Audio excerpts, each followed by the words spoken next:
I'm Dr Beth Colby. Today I'm going to be talking about the symptoms of schizophrenia. Schizophrenia is a mental health condition that affects people's thoughts, behaviour and feelings.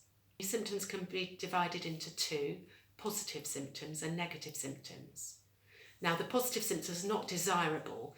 The term is used to mean the presence of certain symptoms, and negative symptoms means a deficit in mental functioning compared to prior to the person became ill with schizophrenia. So the positive symptoms, these are broken down into hallucinations, delusions and thought disorder. And the positive symptoms are basically where somebody finds it really hard to distinguish between what's real and what seems to be real to them. And people use the word psychotic for some of these symptoms. And psychotic symptoms don't actually have to be, are actually in other health conditions as well, not just in schizophrenia. So going on to hallucinations. This is where people hear, see, smell, touch or taste something when that particular thing's not there. So there's no stimulus causing that. So for instance, somebody may hear something, but if somebody else was there, they wouldn't hear it and there's actually nothing causing it. Or they may see something when there's not actually there in external reality. So the perception is actually coming from within their mind, not outside their head. And but it doesn't mean that they're making it up or imagining it, because it is totally real to them. Okay, so the most common hallucination is hearing things and hearing voices. So somebody may hear a male or a female voice, maybe more than one voice, and they may talk to them, about them. It could be people they know or people they don't know. It could be pleasant, most of the time it's not, it's harsh, derogatory, or just annoying. Okay. So a delusion is a false belief and it's really firmly held and it's out of keeping with somebody's cultural, religious or educational background.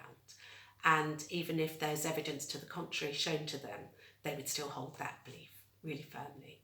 So nothing is totally unshakable. Examples of this are paranoid delusions, or what we call persecutory delusions. So somebody could believe that MI5 are after them and want to harm them. People may have ideas of reference, such as they're receiving messages from the television or the radio or newspapers, or they getting meaning in everyday things such as the what colour cars are that come after each other, and that all means something particular to them. So they're deriving meaning from random everyday circumstances. And then some people may feel as though they're being controlled.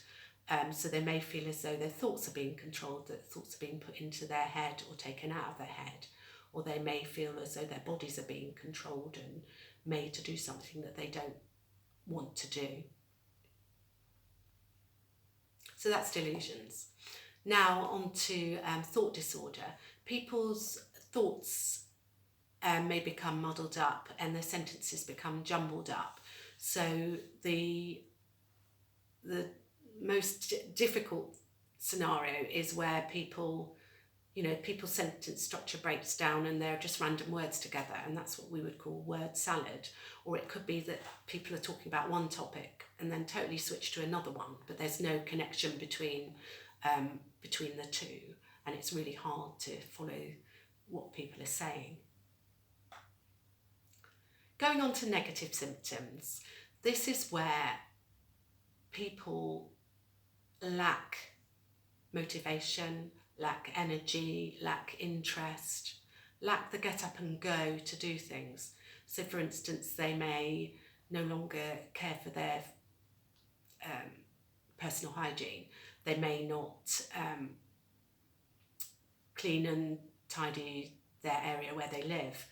They may not make meals for themselves anymore if they used to do that.